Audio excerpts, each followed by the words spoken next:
Mukunda jewellers లో gratitude sale March 8th నుండి 11th వరకు ఫ్లాట్ 50% ఆఫ్ ఆన్ VA. ఈ ఆఫర్ అన్ని బ్రాంచెస్ కి వర్తిస్తుంది. ఇప్పుడు బీసీ మీరు అన్నట్టు దేశంలో బీజేపీ ప్రభుత్వము బీసీ ముస్లిం రిజర్వేషన్ సమర్థిస్తుందా సమర్థించట్లేదా అంటే ఏం చెప్తారు? ఇప్పుడు క్లియర్ గా వాళ్ళు ఏం చెప్తున్నారు అంటే వాళ్ళు పచ్చి అవకాశవాదంగా మాట్లాడుతున్నారు. ఉత్తరప్రదేశ్ పై వాళ్ళు ఏమంటారు, ప్రస్పంద ముస్లిం రిజర్వేషన్స్ ఇవ్వాలంటారు. ఇప్పుడు నేనే చెప్పాను కదా, మోడీ గారు వ్యాఖ్యలు చెప్పాను, గవర్నర్ రాజశేఖర్ గారు వ్యాఖ్యలు చెప్పాను, అలాగే భగవత్ గారు వ్యాఖ్యలు చెప్పాను. అంటే నువ్వు ఉత్తరప్రదేశ్లో ముస్లింలలో వెనుకబడిన ముస్లిమ్స్ ఎక్కువ ఉన్నారు కాబట్టి అక్కడ రిజర్వేషన్స్ ఇవ్వాలంటున్నారు. గుజరాత్లో నేనే దాదాపుగా 70 పైగా తెగలకు నేనే రిజర్వేషన్ ఇచ్చానని మోడీ గారు స్వయంగా చెప్పారు కదా. అక్కడ చెల్లుబాటు అయ్యింది, తెలంగాణలో ఎందుకు చెల్లుబాటు కాదు చెప్పు. అంటే క్లియర్గా వాళ్ళకు బేసిక్గా రాజకీయ ప్రయోజనాల కోసమే ఈ వాదాన్ని వాళ్ళు ఉపయోగిస్తున్నారు తప్ప చిత్తశుద్ధి లేదనే విషయం కనబడుతుంది. అదే కాంగ్రెస్ పార్టీ ఏమంటుంది, వాళ్ళు ఏ వెనుకబడే వాళ్ళ వర్గాలైనా, సిక్కులలో కూడా వెనుకబడే వర్గాలను, ముస్లింలలో వెనుకబడే వర్గాలను, కాబట్టి బేసికల్గా ఏ మైనార్టీ కమ్యూనిటీస్లో కూడా వెనుకబడే వాళ్ళు ఉన్నారో వాళ్ళకు న్యాయం చేయమంటుంది. సామాజిక న్యాయం అంటే ఏ న్యాయం ఏది దక్కలేదో వాళ్ళకు న్యాయాన్ని ఇవ్వడమే కదా, ఎవరికి కావాల్సిన మాట వాళ్ళకి ఇవ్వడమే కదా, మేమెంతో మాకంతా అనే స్లోగన్ నిజం చేయడమే కదా. కాబట్టి రాష్ట్ర బీజేపీ నాయకులు ముస్లిం బీసీ రిజర్వేషన్ల విషయం మీద కొంత అధ్యయనం చేయాలని మేము కోరుకుంటున్నాం. ఎందుకోసం అంటే బీసీ ముస్లిమ్స్ బాగా వెనుకబడ్డారు. గ్రామీణ ప్రాంతాల్లో మొత్తం ప్రజలతో కలిసి జీవించే ఒక సంస్కృతి తీసుకొచ్చారు.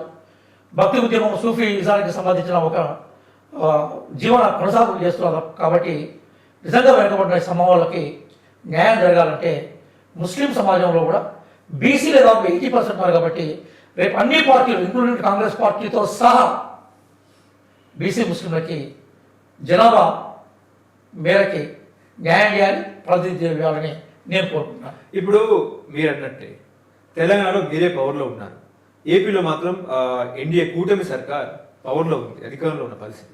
మరి చంద్రబాబు ప్రభుత్వము రేవంత్ ప్రభుత్వం నిజంగా బీసీ ముస్లింలకు న్యాయం చేస్తుందా అంటే ఏం చెప్తారు? ఇప్పటికే రేవంత్ రెడ్డి గారు చాలా వేదికల మీద స్పష్టంగా చెప్పారు. ఇక్కడ మెహత్తర్, దూదేకుల, అట్లాగే సాంపకట్ అంటే మనకి పాములను పట్టేవాళ్ళు, గుడ్డేళ్ళు ఆడించేవాళ్ళు, గేరెలు చేసేవాళ్ళు, ఇలా అనేక అట్లాగే హజమ్స్ బేసికల్గా దోబి ఇట్లాంటి సెక్షన్స్ అనేక ఏమవుతున్నాయో వాళ్లకు మేము రిజర్వేషన్స్ ఇస్తాం, బీసీ ముస్లింల అభివృద్ధికి మేము కట్టుబడి ఉంటామని చెప్పేసి రేవంత్ రెడ్డి గారు పవర్కి వచ్చింది. ఈ జనాభా లెక్కలు అయిపోయినాక ఇంకెక్కువ మాట్లాడుతున్నారు, ఆచరణ తీసుకొస్తామని చెప్పారు. చంద్రబాబు నాయుడు గారు అంతకుముందు గుంటూరులో ఈ బీసీ ముస్లిమ్స్ పెద్ద మీటింగ్ పెట్టి లక్షల మంది వచ్చి నేను ఆ మీటింగ్కి వెళ్ళాను. ఆ మీటింగ్లో చాలా చంద్రబాబు నాయుడు బీసీ ముస్లిమ్స్ అన్ని పార్టీల వాళ్ళని పిలిచారు, అన్ని బీజేపీ నుంచి పిలిచారు, కాంగ్రెస్ పిలిచారు, అన్ని పార్టీలు పిలిచారు. చంద్రబాబు నాయుడు గారు చాలా అనేక అవగాహన ఉంది బీసీ ముస్లిమ్స్. నేను ఖచ్చితంగా పవర్లోకి వచ్చిన తర్వాత బీసీ ముస్లిమ్స్ న్యాయం చేస్తూ ఉన్నారు. కానీ తెలంగాణ ముఖ్యమంత్రి ఎంత డైనమిక్గా బీసీ ముస్లిమ్స్ న్యాయం చేసిన దాంట్లో మూవ్ అవుతున్నాడో ఆంధ్రప్రదేశ్లో ఆ మూమెంట్ కనబడట్లేదు. ఇంకా ఆశ్చర్యం ఏంటంటే వక్ఫ్ భూములను రక్షించమని తెలంగాణ ముఖ్యమంత్రి గారు పదే పదే చెప్తున్నారు. మా తెలంగాణ నుంచి గెలిచిన ఎంపీలు కూడా దానికి కట్టుబడుతున్నారు. ఇక్కడ ఆంధ్రప్రదేశ్లో ఆ వాదన లేదు. ఇప్పుడు చంద్రబాబు నాయుడు గారు గతంలో బీసీ ముస్లిమ్స్ కోసం ఏదైతే పనిచేశాడో దాన్ని నిలబెట్టుకోవాలని చెప్పేసి ఈ వర్గాల నుంచి వచ్చిన ప్రతినిధిగా నేను వారిని కోరుతున్నాను. అలాగే రేవంత్ రెడ్డి గారికి నేను కృతజ్ఞతలు చెప్తున్నాను. కులగన్న వచ్చిన తర్వాత బీసీ ముస్లిమ్స్ జనాభా మీద స్పష్టత వచ్చింది.